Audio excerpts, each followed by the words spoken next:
Elon Musk just became the world's first trillionaire, and the internet is crashing out over it, even though it kind of seems like none of them know what that actually means. We're going to break this all down and so much more on today's solo episode of the podcast. Because yes, over the weekend, we all saw the headlines about how Elon Musk is now the human race's first trillionaire. And let's say that it did not go over particularly well with the denizens of the internet or many of the fine people over on Twitter. I saved a bunch of tweets over the weekend as I was scrolling in TikToks as well and just consuming the feedback to this. And many of the ones that I saved when I went back this morning to start preparing today's show had been deleted. And I guess I should have screenshotted them because I think they were so openly violent and bloodthirsty and included such lovely things like calling for Elon to be guillotined or otherwise eaten, but not metaphorically, in fact, as they like to do to the rich, that they'd been taken down for violating the terms of services. So can't say that I'm shocked by that. Maybe I should have seen that coming and saved some of those posts. But the fact that they even spread and got the sentiment and reception they did in the first place is concerning, to say the least. Anyway, here's a tweet that got almost 2 million views that I think symbolizes nicely a good bit of the backlash that we saw against this. So somebody shared the news that Elon Musk has become the first trillionaire in history and wrote of this that this is, quote, kind of one of the most horrifying sentences written this century.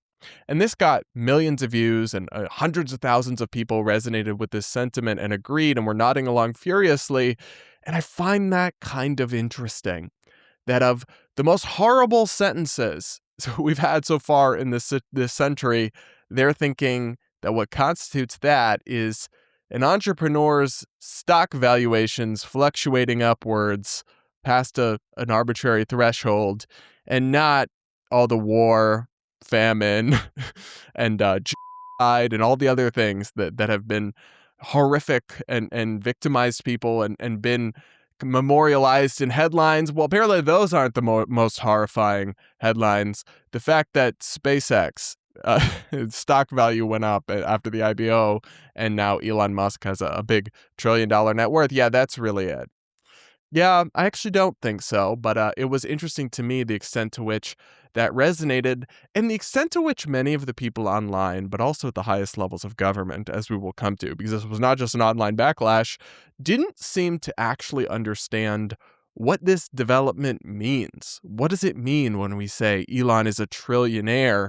And just the total misunderstandings of both the economic realities of what Elon is or is not doing and does or does not have in terms of resources, and then also in terms of scale and problems and what could really be accomplished by these socialist fever dreams of just grabbing all the hoarded wealth and redistributing it.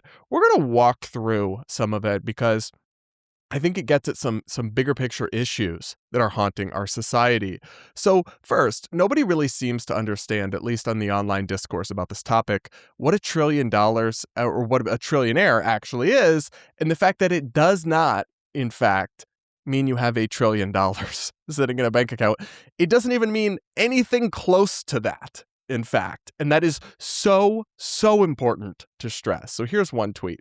$1 trillion could solve virtually every problem, any problem at all. But instead, it's all just going to some guy. I don't know. I have many criticisms of Elon for his politics and the things that he posts on social media like a troll. But I don't think you could describe him and his entrepreneurship with Tesla, SpaceX, and other companies as just some guy. Seems a tad inaccurate, to say the least. But anyway, here's this next tweet. In nature, if a monkey hoarded 1 trillion bananas, the other monkeys would beat that monkey to death and take his bananas. That's a tweet with almost 8 million views and a bunch of people unironically agreeing with that, as if that's not the point of humans, that we're not, in fact, savage animals, that we, in fact, have civilization and the structures that it entails that allow for thriving and prosperity. And once again, the whole banana situation does not even make sense as a comparison because Elon does not, if we're, for whatever reason, talking about bananas instead of dollars, because we're just dumbing this all down, he does not, in fact, have 1 trillion bananas. So let's talk about this. What does it actually mean when we say that Elon Musk is now a trillionaire? What it does not mean is that he has a bank account balance of $1 trillion or even assets that he could theoretically convert to easily or at all to $1 trillion in any form of liquid asset. So bananas again. He does not have 1 trillion bananas. He does not even have assets he could actually trade in for 1 trillion bananas. All that it means when we say Elon is a trillionaire is that he holds huge amounts of Tesla, but also primarily SpaceX stock, because he is obviously in charge of those companies and owns those companies. And the value of those stocks has increased to the point where, on paper, if you take the number of stocks that he owns and the stock price, the current stock price, and you simply multiply them, you get some theoretical paper value of over $1 trillion. That doesn't mean he has that money. He does not. And it, more importantly, could never meaningfully be converted to that money. Because if Elon were to try and go convert that all and sell all that stock at once, the price would plummet. So it's a totally theoretical valuation. It's not a meaningful indication. Obviously, he's a very wealthy guy and he has access to a lot of wealth. He can take loans against his stocks. He, of course, I'm sure has billions of dollars in liquid assets, but he does not have 1 trillion bananas, in fact. And if he were to try to sell all that stock to get, the $1 trillion that he supposedly has as a trillionaire, people think he's hoarding the $1 trillion or what have you, not only would the stock price plummet, but even if it did not for some reason, he would owe hundreds and hundreds of billions of taxes in capital gains tax the second he sold the tax. So there really is not, contrary to this very widespread internet confusion, there is not 1 trillion bananas being hoarded by Elon Musk. Like, he's just hoarding money, doing nothing with it, and it could be helping other people. That's not a thing. That's an incredibly profound misunderstanding of the situation that then leads people to this misconception that they could just seize that money or that wealth or those bananas and give them to someone else and feed the starving or what have you. That's not how it works. Who's going to be Time Magazine's Person of the Year for 2026? Well, according to our channel partners at Kalshi, people think it could be Donald Trump with a 27% chance, or Pope Leo with an 18% chance, or Zohran Mamdani, the New York City mayor and media darling, with an 18% chance. Then Elon Musk coming in strong as well with a 17% chance of getting the award. I think this is a market to watch, and I wouldn't be shocked if Elon or Trump end up with it. I'd be a little surprised if it went to Zohran, but I could also see Pope Leo coming away with it as well. He's been a really interesting and controversial pope so far to some extent as well. The future is happening on Kalshi, the first CFTC-regulated exchange dedicated to trading on the outcome of future events, and you can get in on it. I have the app on my phone.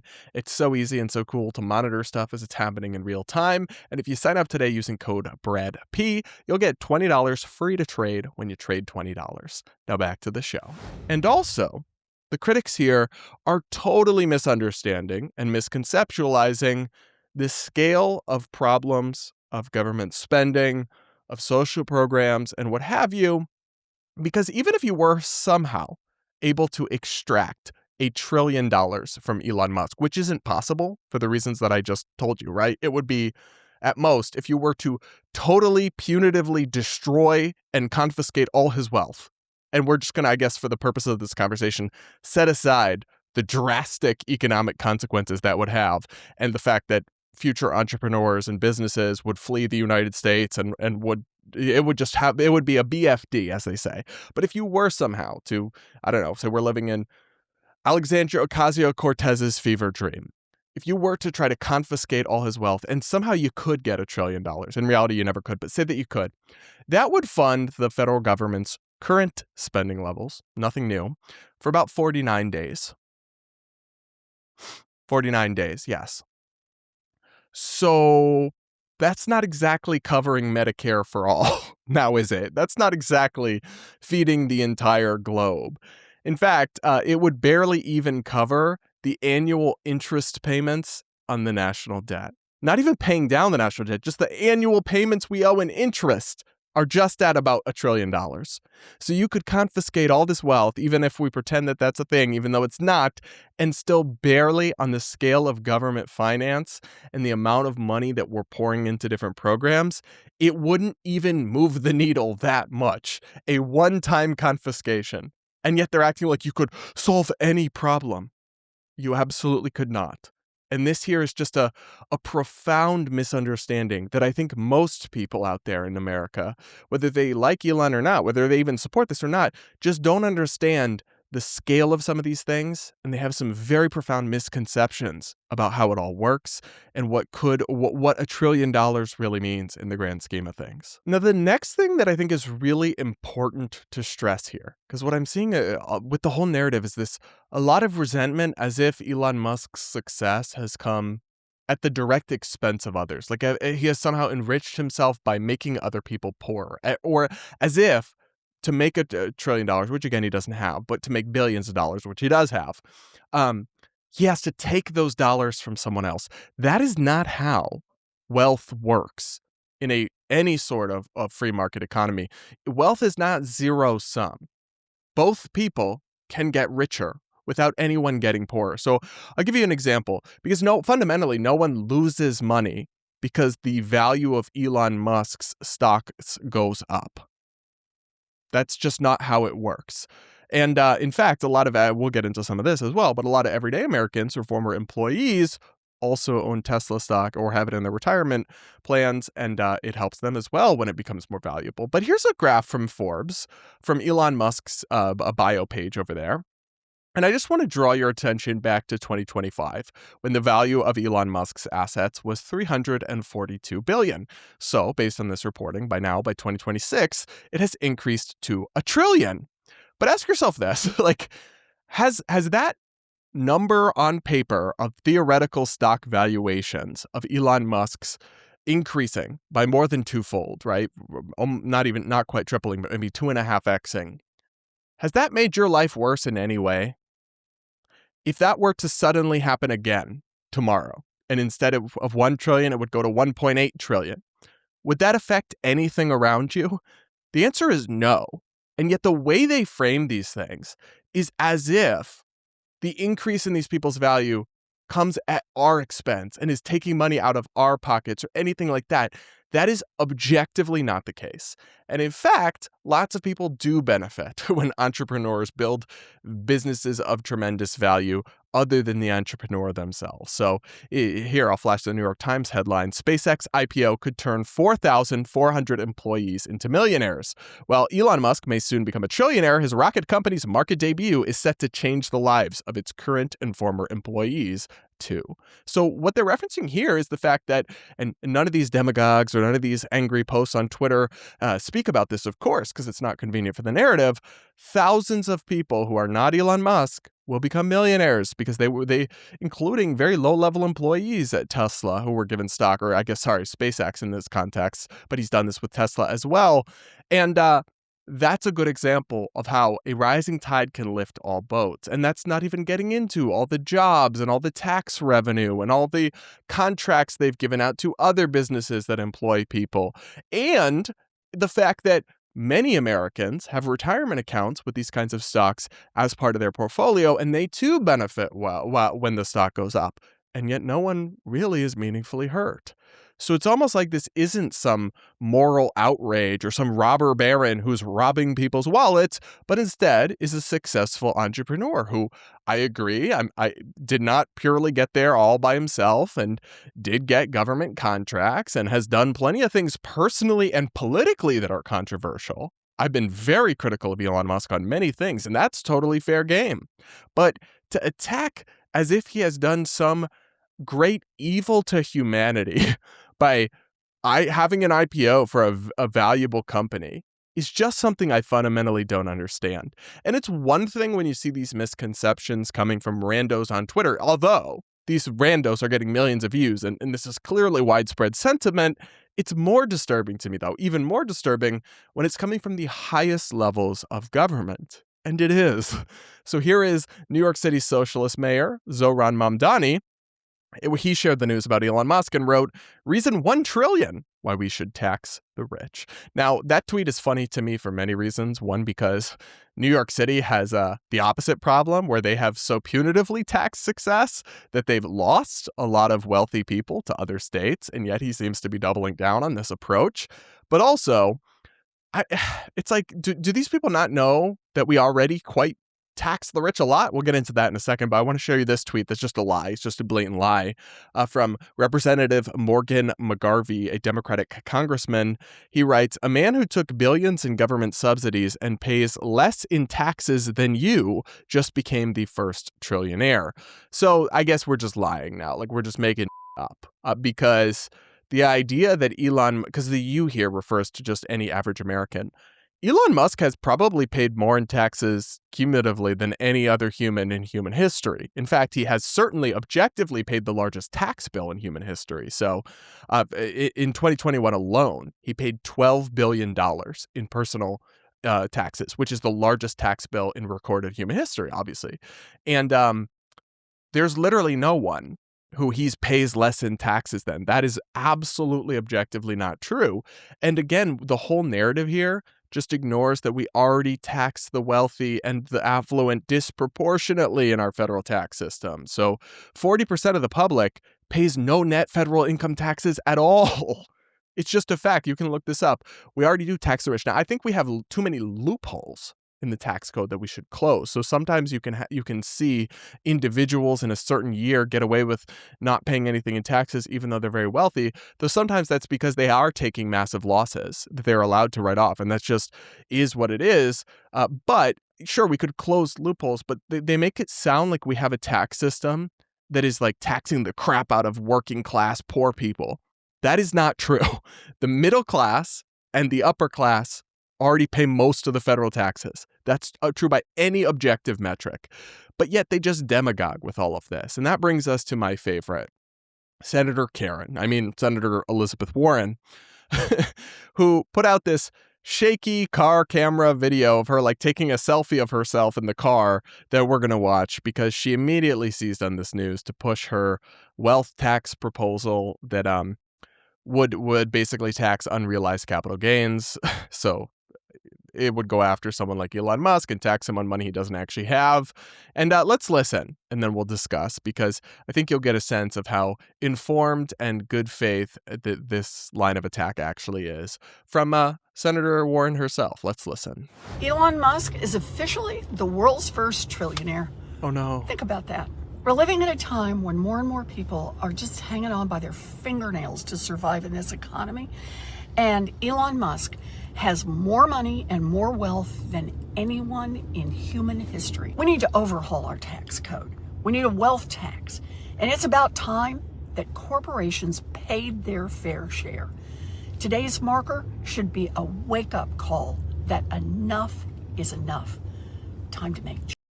I love the grandma boomer vibes of being a U.S. senator and you can't even film yourself properly. You have to do the shaky car selfie. But yes, this video did go viral, and it's unfortunate because it's really far more misleading than it is enlightening. Elon Musk does not have $1 trillion sitting in a bank account that he's just hoarding to himself like some evil meanie. On paper, the valuation of his company, the stocks, if he were to sell them all, theoretically, which of course, if he actually tried to sell them all, the value would plummet, but he is worth all that. But it doesn't mean he has all this wealth at his fingertips, liquid, that they could just easily take and redistribute to the masses. And again, our federal tax system already disproportionately taxes the wealthy. And the reason Americans are struggling right now is because of high gas prices, high healthcare costs, other things that often come back to policy decisions and regulations and laws that we need to reform. But it's not because SpaceX is very successful. And again, thousands of other people, employees, low-level employees even, became millionaires through their stock options as well. And of course, lots of Americans have retirement accounts that benefit when companies like SpaceX or Tesla do well. And then Senator Warren here likes to float her idea of a wealth tax, but just totally ignores the fact that it would almost certainly be struck down in the courts as unconstitutional. You would need a constitutional amendment to authorize a wealth tax, and that's not going to happen. And that taxing people on unrealized capital gains has huge economic consequences, which is why many European countries, even socialist-leaning European countries, you can look it up, tried these wealth taxes and then found that they raised not that much revenue compared to what was expected, but caused capital flight and caused economic problems and really weren't worth the squeeze. So they got rid of them. Even socialist-leaning European countries, many of them have rolled back their wealth taxes, but Elizabeth Warren here wants to break open new territory, even though we already tax the rich quite a bit, and push an unconstitutional, unworkable wealth tax, all because of somebody else's success supposedly being the worst thing in the world. At the end of the day, like I've said before, and I'll say again, there's plenty to criticize about Elon Musk. I can't stand the slop and fake news that he constantly posts on social media. I disagree with a lot of his political influence that he's had, but there's no reason to freak out because his companies are successful. And it seems like nobody understands what it actually means that Elon has become a trillionaire. And I'm just sick of populist demagogues riling people's emotions up to instill this like class warfare spirit while just being totally intellectually dishonest to do so. But that's just my take, and you guys will have to let me know what you think in the comments below. Make sure to hit the like button, subscribe to the channel if you haven't yet, or if you're new here, and we'll be back with more real soon.